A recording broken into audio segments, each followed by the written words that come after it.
Okay. So once again, very warm welcome to the परिवर्तन learning centre.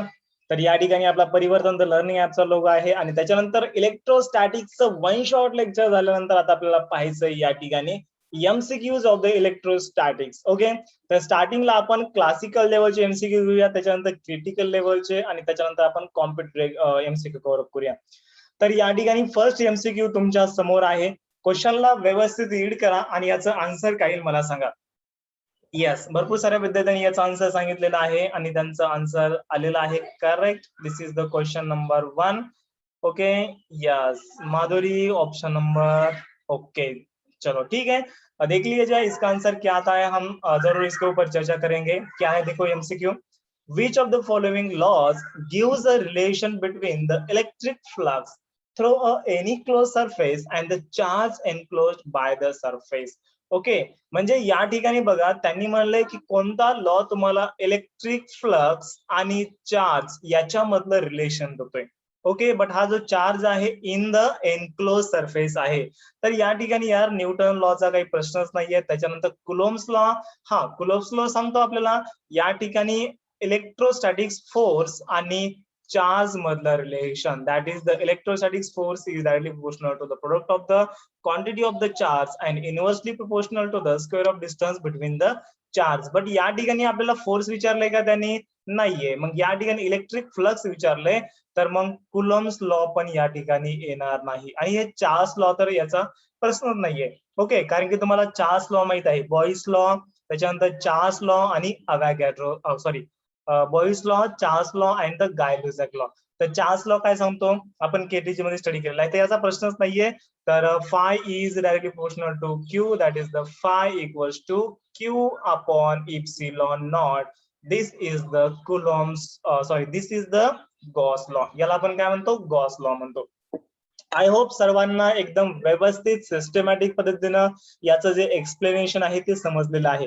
या ठिकाणी आपण जे एमसीक्यू आहेत ते वरच्यावर कव्हर अप करणार नाहीत, पूर्ण डिटेलमध्ये नॉलेज घेणार आहोत, कारण की हेच नॉलेज, हेच जो कन्सेप्ट आहे तुम्हाला as it is NEET exam मध्ये पण याचा उपयोग होणार आहे. यस, चला सर्वांना समजलं का रे? जर समजलं असेल तर मला कमेंट मध्ये कळवा. त्याच्यानंतर क्वेश्चन नंबर 2 तुमच्या स्क्रीनवर आहे. सांगा बरं याचा आन्सर काय येईल. Gauss law helps in. तर गॉस लॉ आपल्याला कशामध्ये मदत करतोय या ठिकाणी त्यांनी विचारलंय. तर याचा पेन जो आहे तो मी ग्रीन कलरचा पेन घेतो. हा, तर गॉस लॉ आपल्याला कशामध्ये मदत करतोय? Determination of the electric force between the point charges. Option number ए येईल का? अच्छा, माधुरी म्हणते. ओके, चला ठीक आहे, विचार करू माधुरी आपण याच्यावर. ओके, तर ऑप्शन नंबर ए येईल का मला सांगा. ऑप्शन नंबर नाही स्नेहल, ऑप्शन नंबर ए कसं येईल? Determination of the electric force. Gauss law electric force find out करतो का? नाही. कुलोम्स लॉ हा काय करतो? इलेक्ट्रिक फोर्स फाइंड आउट करतो. तर याचा ऑप्शन येणार नाही. Situation where Coulomb's law fails, हे पण ऑप्शन येणार नाही. Determination of electric field due to the symmetric charge distribution and determining the electric potential due to the, yes, काय येणार आहे? Option number D. नाही विठ्ठल, ऑप्शन नंबर डी कसं येईल रे? या ठिकाणी बघ, डिटरमाइनिंग इलेक्ट्रिक पोटेन्शियल, आपण पोटेन्शियल फाइंड आउट केलंय का गॉस लॉचा यूज करून? अरे यार, आपण 3 ऍप्लिकेशन बघितलं. पहिलं ऍप्लिकेशन होतं स्पिअरचं, त्याच्यानंतर दुसरं ऍप्लिकेशन होतं वायरचं, त्याला आपण म्हणलं सिलेंडर म्हणलं, आणि तिसरं ऍप्लिकेशन होतं प्लेन शीटचं. तर याच्यामध्ये आपण electric field intensity find out केली ना रे, विसरले का? आपण या प्रत्येक ऍप्लिकेशन मध्ये, चाहे स्पियर हो या फिर सिलेंडर हो या फिर प्लेन सीट हो, उस पर हमने क्या किया था? इलेक्ट्रिक फील्ड इंटेंसिटी हमने फाइंड आउट किया था. तर ऑप्शन नंबर कोणता येईल? Determination of the electric field due to the symmetric charge distribution, म्हणजे ऑप्शन नंबर सी को ताला लगाया जाए. Option number C is the correct answer. आलं लक्षामध्ये? याच्यामध्ये पण आपण electric field intensity find out केली आणि प्लेन शीट मध्ये पण आपण electric field intensity find out केली. ओके, तर या ठिकाणी पाऊस चालू झालेला आहे. एखाद्या वेळेस समजा नेटवर्क मध्ये फ्लक्च्युएशन होऊ शकतं. हा, तर जर समजा नेटवर्क मध्ये फ्लक्च्युएशन होत असेल तर मला सांगा तुम्ही. यस, चला क्वेश्चन नंबर 2 चा सर्वांना समजलाय? जर समजला असेल इमानदारनं तर मला काय करा, कमेंट मध्ये कळवा. ओके, व्यवस्थित, काही कन्फ्युजन नाही तुम्हाला? काही बी कन्फ्युजन असेल तर विचारत चला. एकदम इझी क्वेश्चन आहे बघा. त्याच्यानंतर आता बघा, येस माधुरी क्लिअर आहे सब, ओके व्हेरी गुड थँक्यू. तर या ठिकाणी क्वेश्चन नंबर 3 तुमच्या स्क्रीनवर आहे. काय आहे क्वेश्चन नंबर 3 बघा. The work done in bringing a charge from infinity to any point in the field is. तर या ठिकाणी बघा काय म्हणले त्यांनी, सांगा बरं याचं ऑप्शन काय येईल. The work done in bringing a charge from infinity to any point, म्हणजे या ठिकाणी एक चार्ज आहे प्लस क्यू, तो इन्फिनिटी डिस्टन्सला आहे आणि इथून आपण काय केलेलं आहे, एका बी पॉइंटला किंवा ए पॉइंटला आपण त्या चार्जला आणलेला आहे. या चार्जला आपण काय केलेलं आहे, इथं आणलेलं आहे. तर हे वर्क डन करण्यासाठी, या चार्जला मूव्ह करण्यासाठी आपल्याला काही ना काही अमाऊंट ऑफ वर्क डन करावं लागतं. तर ते वर्क डन काय असतं हे त्यांनी विचारलंय. माधुरी म्हणते option number B, electrical potential energy, and that's a correct answer यार. बघा या ठिकाणी फॉर्म्युला मी तुम्हाला सांगितला होता, work done is stored in the form of the potential energy, that is the electric potential energy, and which is equals to काय असतं, इलेक्ट्रिक पोटेन्शियल इंटू काय असतं रे सचिन, आलाय का आज? यस विठ्ठल, काय असतं इलेक्ट्रिक पोटेन्शियल इंटू द काय असतं, चार्ज असतं. आलं लक्षामध्ये?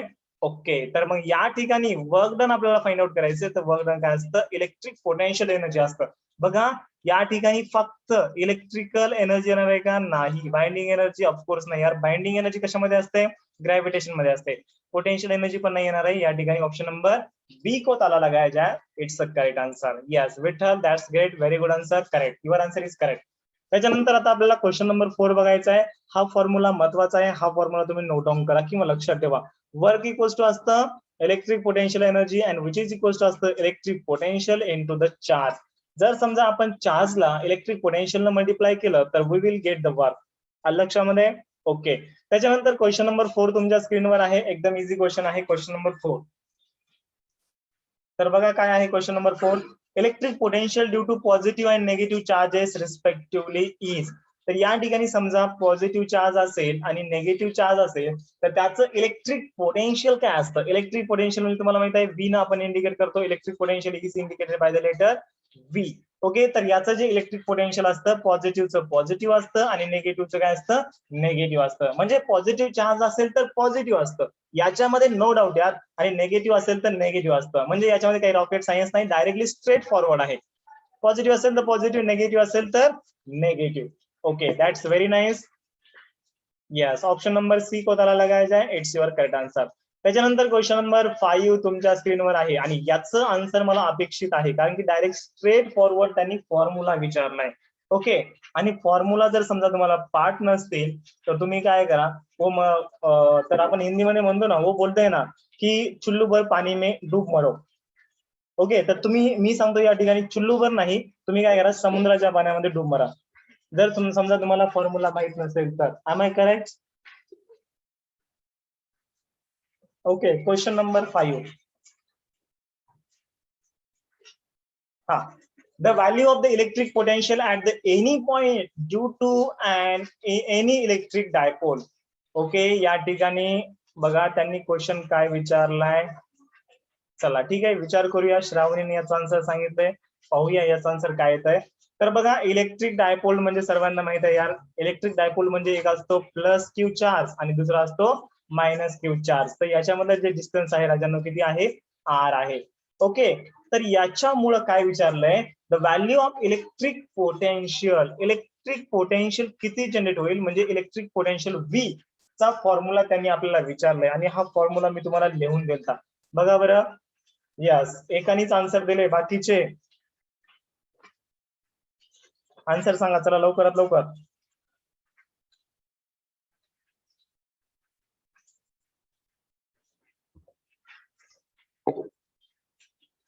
Yes Madhuri, sorry Shravani, your answer is correct. तर या ठिकाणी याचा जो फॉर्म्युला आहे व्ही इक्वल्स टू येतो बघा 1/4πε0 into P cos theta upon R square. मला सांगा या ठिकाणी आर म्हणजे distance between the positive and the negative charge, हे सर्वांना माहित आहे. मग यार पी म्हणजे काय आहे मला सांगा बरं, व्हॉट इज द पी. आणि ही गोष्ट मी कमीत कमी यार 3-4 वेळेस तुम्हाला सांगितली आहे. पी काय असतं? यस, काय असतं?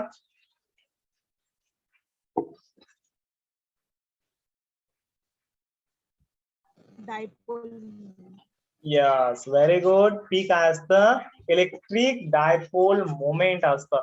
म्हणजे याच फॉर्म्युलेमध्ये बघा, वेर वेर म्हणजे आपल्याला जस्ट रिव्हिजन करायचं यार. बघा काही नाही, वेर पी काय असतं? डायपोल मोमेंट असतं. Yes, very good answer. Dipole moment. आणि डायपोल मोमेंटचा फॉर्म्युला काय असतो रे? क्यू इंटू काय असतो? ट्वाइस एल असतो. हे सर्वांना माहिती आहे. येस, माहिती आहे सर्वांना. ओके, भावना माईक बंद करा. चला ठीक आहे. तर आय होप सर्वांना समजलं असेल की याचा डायरेक्ट स्ट्रेट फॉरवर्ड फॉर्म्युला आहे electric potential due to the electric dipole. तर याचा फॉर्म्युला ऑप्शन नंबर डी सोबत मॅच होतोय. 1/4πε0 p cos θ upon r square where p is the dipole moment. Okay, आज यार खूप मस्त घ्यायचं होतं मला लेक्चर आजचं, पण काय करावं, एक तर पाऊस सुरू झाला आणि त्याच्यानंतर ही लाईट गेली मध्ये.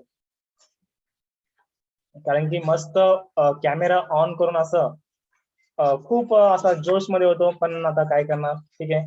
तर त्याच्यानंतर क्वेश्चन नंबर 6 तुमच्या स्क्रीनवर आहे. काय आहे क्वेश्चन नंबर 6? बघा व्यवस्थित क्वेश्चनला रीड करा. एकदम इझी क्वेश्चन आहे. क्वेश्चन बघून घाबरायचं नाही, त्याला फेस करायचं.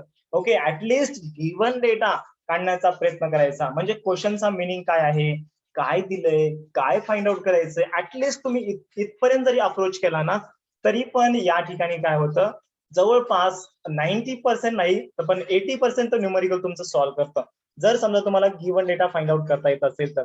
आणि एकदा का तुम्हाला गिव्हन डेटा आला, फक्त फॉर्म्युला जर माहित असेल, म्हणजे त्याच्यानंतर पुढची स्टेप म्हणजे 10%ची फॉर्म्युला माहित असेल, खटाकून फॉर्म्युल्यामध्ये किमती पुटअप करायच्या यार. कॅल्क्युलेशन तुमच्या डाव्या हाताचा खेळ आहे, तुम्ही 12वीला आहे. ओके, आणि कोणता पण 12वीचा पोरगा यार, आर्टचा असो कॉमर्सचा असो, तो कॅल्क्युलेशन तेवढं करू शकतो. कारण मल्टिप्लिकेशन डिव्हिजन, त्याच्यानंतर काय असतं, ऍडिशन आणि सबस्ट्रॅक्शन, याच्या व्यतिरिक्त आणखी काय असतं का रे? मला तर वाटत नाही याच्या व्यतिरिक्त आणखीन असतं. एखाद्या वेळेस समजा स्क्वेअर रूट असतं, आणखीन काय असतं. आणि तेवढी प्रॅक्टिस तर आपण केलेली असते. मग घाबरायचं कशाला? क्वेश्चनला व्यवस्थित रीड करायचं आणि फेस करायचा क्वेश्चन. हा बघा, या ठिकाणी क्वेश्चन काय आहे? Electric potential at any point at a point. Okay, electric potential at a point due to a dipole varies directly as the nth power of the distance r from the center of the dipole to the point where value of n is. अरे तुम्हाला येडं बनवण्याचा प्रयत्न केलाय बघा, आणि तुम्हाला पण या क्वेश्चनचा मिनिंग समजणं आलाय. हो का? काहीच नहीं, डोंट वरी यार. जब पुलिस सर आपके साथ है, जब एसपी सर आपके साथ है, तो डरने की क्या बात है. देखो यहाँ पर थोड़ा गौर से देखिए इस क्वेश्चन को, क्वेश्चन नंबर 6 को. या इलेक्ट्रिक पोटेन्शियल तुम्हाला फाइंड आउट करायचंय कशामुळे रे? Due to dipole. म्हणजे आली तीच गोष्ट, या ठिकाणी प्लस चार्ज आहे, मायनस चार्ज आहे, आणि याच्यामध्ये डिस्टन्स किती आहे? आर आहे. ओके, आणि आर चा पॉवर किती आहे? एन आहे. तर या ठिकाणी त्यांनी म्हणलंय, काय म्हणलंय, इलेक्ट्रिक पोटेन्शियल म्हणजे व्ही काय असतं? Yes, is proportional to a dipole varies and is directly as बघा varies directly as nth power of the distance r from the center of the dipole. तर याचा आन्सर काय सांगा बरं? तर याचं प्रोपोर्शनल टू काय असतं? यस, 1/4πε0. आता प्रोपोर्शनल विसरून जा, इक्वल टू लिहा. 1/4πε0 या ठिकाणी काय वर p cos θ upon r square असतं. हा सर बरोबर आहे, r स्क्वेअर असतं. अरे यार, वर आता आपण फॉर्म्युला बघितला, हाच बघितला ना? हा यस, बघितला सर. हा बिलकुल सेम मॅच होत आहे. मग या ठिकाणी आर चा पॉवर किती आहे? तो म्हणजे n असतो. आर चा पॉवर 2 आहे, बट डायरेक्टली प्रोपोर्शनल म्हणलंय. तर याचा आन्सर काय सांगा बरं?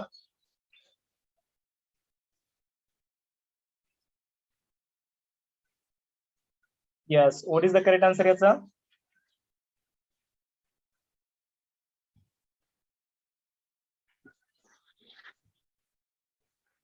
अरे इथल्या इथं तुमच्या समोर आहे ना. ऑप्शन नंबर सी का डी येईल? काय येईल?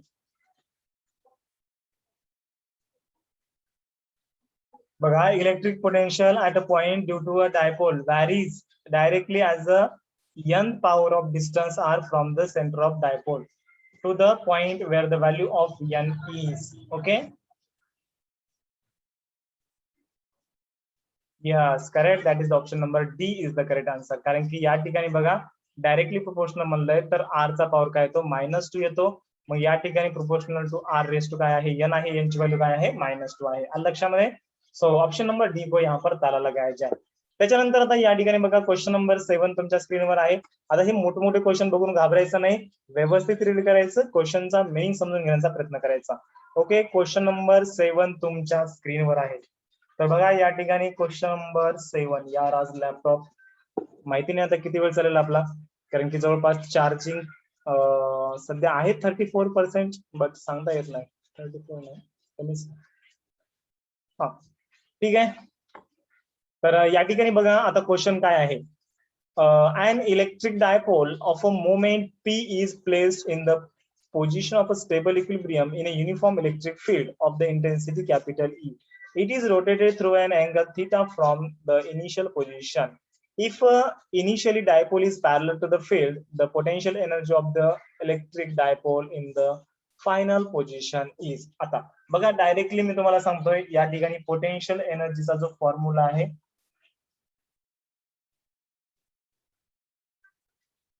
यस माधुरी, क्वेश्चन नंबर 7 चं काय येईल? डी येईल. बरं ठीक आहे, पाहूया याचा आन्सर काय येईल क्वेश्चन नंबर 7 चं.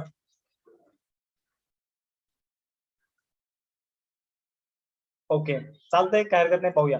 तर या ठिकाणी बघा क्वेश्चनचा मिनिंग काय आहे रे. अरे एक डायपोल आहे, डायपोल म्हणजे तीच गोष्ट बघा, एक प्लस चार्ज आहे आणि दुसरा मायनस चार्ज आहे. ओके, याला म्हणायचं डायपोल, घाबरायचं नाही. आणि या ठिकाणी या दोघांचा डिस्टन्स किती? आर आहे.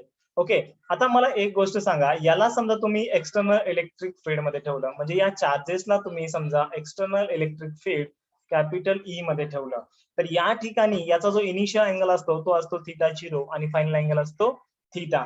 जर समजा इनिशियली हे डायपोल आणि ही जी इलेक्ट्रिक फील्ड आहे ते एकमेकाला पॅरल असतील, तर त्याचा आन्सर काय येईल? तर बघा आता मेन फॉर्म्युला याचा आहे बघा, electric potential energy due to the dipole in the external electric field. आता या ठिकाणी इलेक्ट्रिक पोटेन्शियल एनर्जी कशाची? या डायपोलची, म्हणजे कशामुळे? Due to the dipole, but कुठे? In the external electric field is given by 1/4 pi epsilon not. Yes, into या ठिकाणी काय येणार आहे, सॉरी हे तुम्हाला घ्यायचं नाही, आता डायरेक्टली या ठिकाणी घ्यायचंय. डायपोल आहे ना, पी इंटू ई इंटू या ठिकाणी येतं. यस, काय तर या ठिकाणी कॉस, फॉर्म्युला बघितला होता बघा आपण, cos theta 0 minus cos of theta. Okay, yes, हा फॉर्म्युला आहे. मग या ठिकाणी बघा काय आहे, डायपोल आणि इलेक्ट्रिक फील्ड म्हणजे पी अँड ई या ठिकाणी कसे आहेत, हे दोघं कसे आहेत राजांनो? पॅरलल आहेत. मग पॅरलल असेल तर त्याच्यातला अँगल थीटा इक्वल टू काय असतो? 0 डिग्री असतो. तर कॉस 0 ची व्हॅल्यू सांगा बरं मला, कॉस 0 ची व्हॅल्यू कशी असते? तर इनिशियली बघा या ठिकाणी त्यांनी काय म्हणलं, इफ इनिशियली डायपोल इज, म्हणजे इनिशियली समजा इनिशियली डायपोल इज पॅरल असेल, तर या ठिकाणी इनिशियल म्हणजे थीटा 0 असतो. बरोबर आहे, इथपर्यंतच्या गोष्टी सर्वांना माहित आहे. इनिशियल अँगल थीटा 0 असतो आणि फायनल अँगल काय असतो रे? थीटा असतो. तर याच्यामध्ये व्हॅल्यू पुटअप करा, तर त्याच्यामुळे कॉस 0 ची व्हॅल्यू काय येते? कॉस थीटा 0 ची व्हॅल्यू काय येते? यस, 1 येते. ओके, लक्षामध्ये, कारण की थीटा 0 ची व्हॅल्यू काय? 0, तर कॉस 0 ची व्हॅल्यू काय येते? 1 येते. ओके, तर या ठिकाणी बघा देअरफॉर काय येईल याचा आन्सर? नाही विठ्ठल, ऑप्शन नंबर 1च काय? हा हा, अच्छा, व्हॅल्यू 1 का? Okay, very good. तर या ठिकाणी बघा आता याचा आन्सर काय येईल? मग यू इक्वल टू काय येईल रे? की पीई, पी म्हणजे असतं डायपोल मोमेंट. ओके, ई म्हणजे इलेक्ट्रिक फील्ड इंटेन्सिटी. तर कॉस 0 ची व्हॅल्यू 1 मायनस या कॉस थीटा. बघा बरं option number, yes, very good, option number C is the correct answer. PE into 1 minus cos theta. Yes, very good answer. आणि answer दिलेला आहे माधुरी सोनवणेला. यस, व्हेरी गुड बेटा, युअर आन्सर इज करेक्ट. चला, समजला इथपर्यंतचा पाठ सर्वांना? जर समजला असेल तर समजला म्हणा, इमानदारना. नाही समजला असेल तर तसं मला तुम्ही कमेंट बॉक्स मध्ये कळू शकता.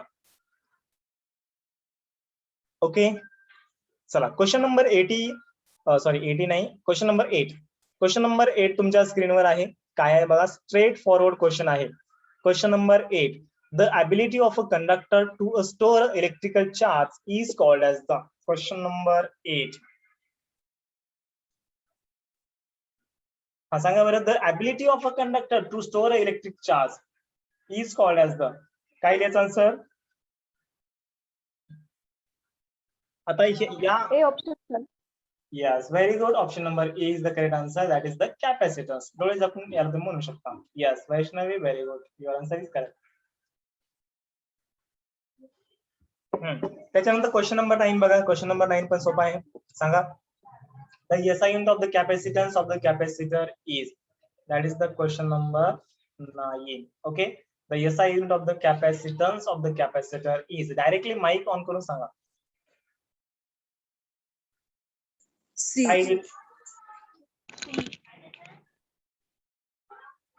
हेनरी येईल का, ओहम येईल का, होल्ट येईल का? नाहीये. Yes, very good. That is the Madhuri, Vaishnavi. Yes, very good. Yes. Okay, Kyle, option number C is the correct answer. Option number C को ताला लगायचा आहे. That is the farad. लक्षामध्ये. त्याच्यानंतर क्वेश्चन नंबर 10 तुमच्या स्क्रीनवर आहे. काय आहे क्वेश्चन नंबर 10? डायरेक्टली फॉर्म्युला आहे आणि हा फॉर्म्युला सर्वांना आलाच पाहिजे बरं. या फॉर्म्युल्यावर एखाद्या वेळेस समजा क्वेश्चन विचारला जाऊ शकतो किंवा डायरेक्टली स्ट्रेट फॉरवर्ड क्वेश्चन ते देतील तुम्हाला. डायरेक्टली फॉर्म्युला म्हणून. The relation between the electric charge is indicated by the letter Q and electric potential is V. तर याच्यामधलं रिलेशन काय असतं? यस, श्रावणी म्हणते option number A. Yes, very good. त्याच्यामधलं relation काय असतं? C इक्वल्स टू काय असतं? Q by V. That is the charge per unit potential. Charge per unit potential is the capacitance of the capacitor. Yes, very good. Vaishnavi, Shravani. Option number A is the correct answer. C equals to Q upon V. Okay. त्याच्यानंतर question number 11 तुमच्या स्क्रीनवर आहे.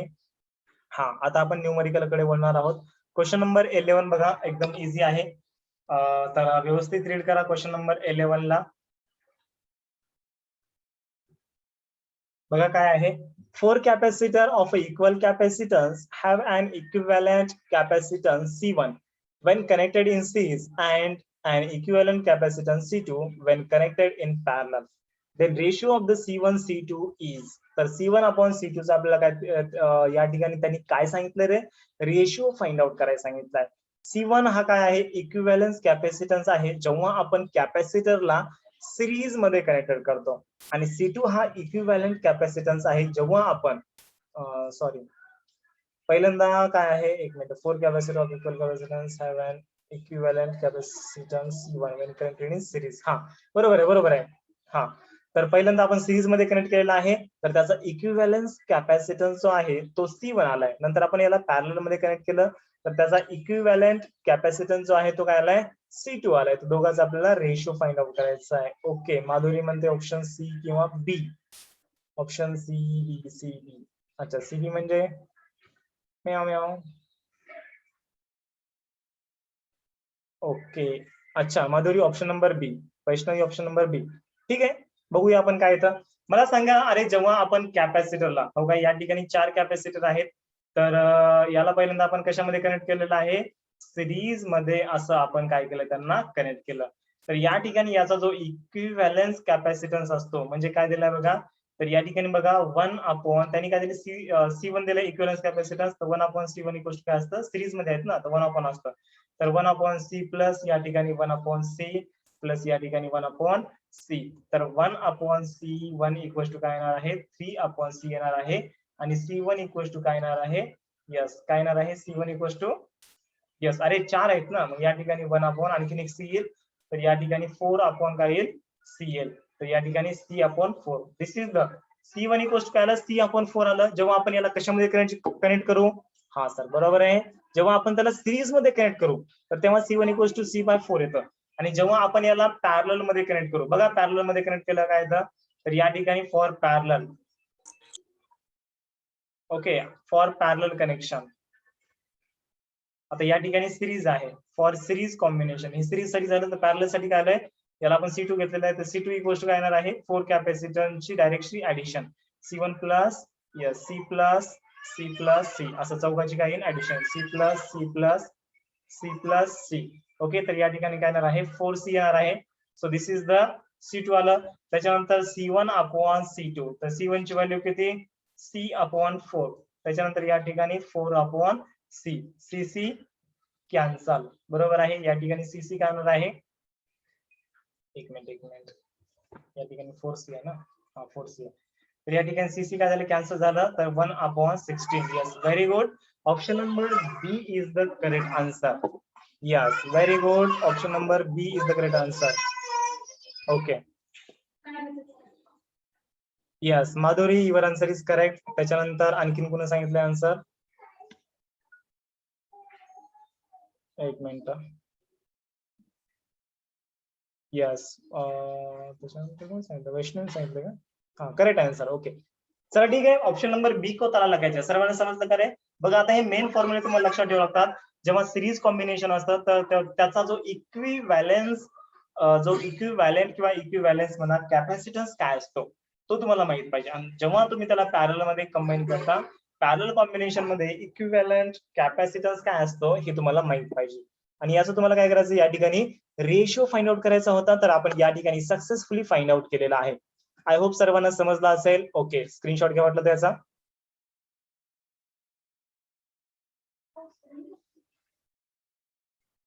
Yes, आलं लक्षामध्ये सर्वांच्या?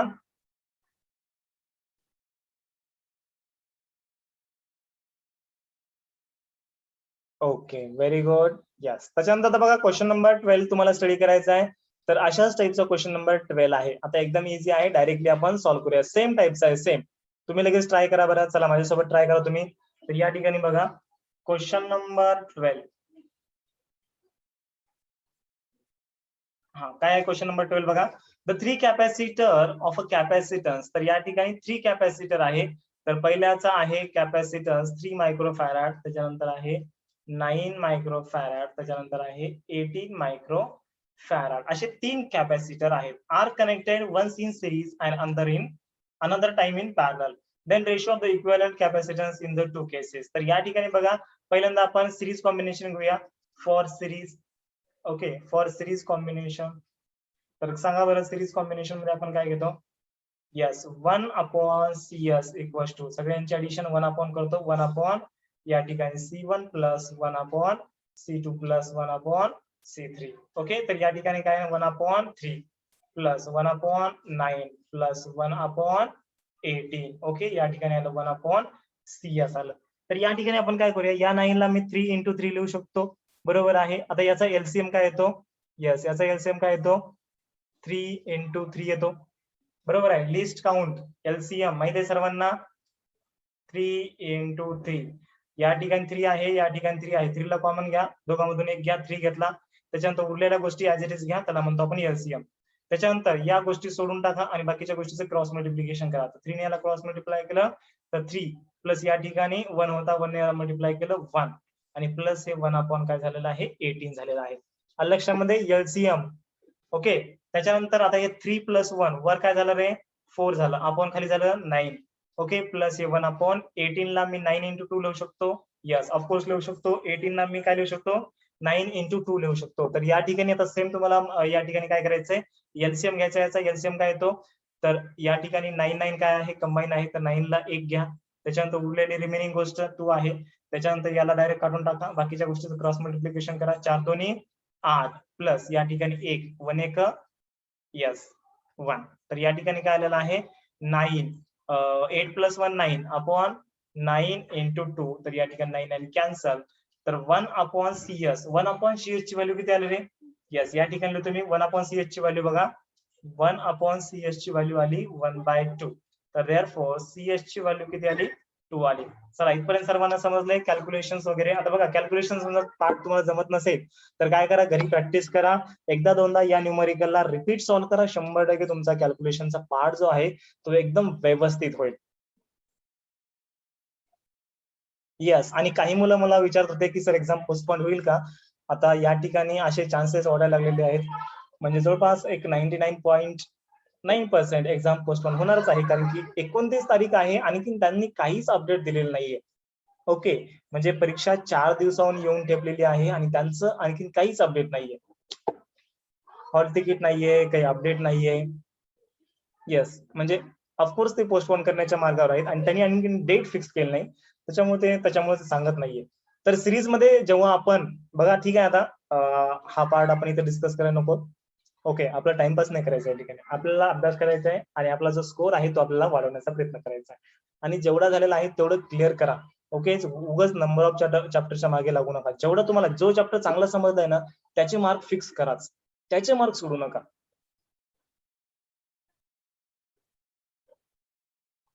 ठीक आहे.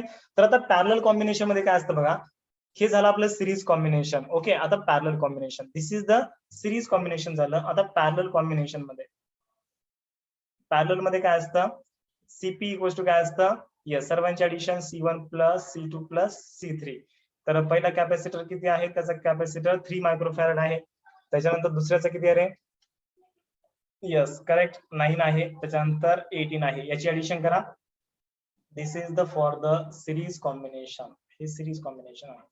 Okay चला याची ऍडिशन करा. काय येते ऍडिशन बघायची. हा लवकर फास्ट यार, इतका वेळ लागेल तर कसं होईल मग आपलं. चला 9 3 किती 12, 12 न 18 40 का 30. यस या ठिकाणी किती येईल 30 येईल. तर हे झालं सीपी. आपल्याला या ठिकाणी काय फाइंड आउट करायचंय, आपल्याला फाइंड आउट करायचंय बघा CS upon CP find out करायचंय. Yes okay answer find out केलंय. Yes Madhuri correct. Shravani option number A. Okay पाहूया चला. तर या ठिकाणी आपल्याला बघा काय फाइंड आउट करायचंय, आपल्याला फाइंड आउट करायचंय या ठिकाणी CS upon CP find out करायचंय. तर करा फाइंड आउट. यस माधुरी म्हणते ऑप्शन नंबर बी आणि श्रावणी ऑप्शन नंबर ई. ठीक आहे पाहूया. तर या ठिकाणी बघा CS अपॉन सीपी, CS ची व्हॅल्यू आहे 2, याची व्हॅल्यू आहे यस. तर याचा आन्सर येईल 1 अपॉन 15. तर 1:15 is the correct answer. That is the option number ए को त्याला लगायचा आहे. It's your correct answer. मला वाटतंय आय थिंक श्रावणी चुकलं, कोणा चुकलं. यस थोडी गडबड झालेली आहे तुमची. यस माधुरीचं चुकलंय. ओके गडबडीमध्ये तुम्ही उलट केलेलं आहे, तुम्ही सीपी अपॉन CS केला असेल. Yes very good. Option number ए चुकून झालं. अच्छा ठीक आहे. तर ऑप्शन नंबर ए को त्याला लगायचा आहे. It's the correct answer. चला आलं लक्षामध्ये सर्वांच्या. ओके स्क्रीनशॉट घ्यायचा आहे. काय चॅट घेतला. ओके त्याच्यानंतर आता आपल्याला क्वेश्चन नंबर 13 बघायचा आहे. आता जवळपास बॅटरी पण कमी झालेली आहे, लाईट आणखीन आली नाहीये. ओके तुम्हाला व्हिडिओ चालू करून दाखवतो. ठीक आहे घाबरू नका, मीच आहे. तर या ठिकाणी लाईट नाहीये आणि आज मला कोणत्याही हालतीमध्ये हा इलेक्ट्रोस्टॅटिक्स चॅप्टर एंड करायचा होता. बरं ठीक आहे काय हरकत नाही. चला क्वेश्चन नंबर 13. हा क्वेश्चन नंबर 13 तुमच्या स्क्रीनवर आहे. काय आहे बघा क्वेश्चन नंबर 13.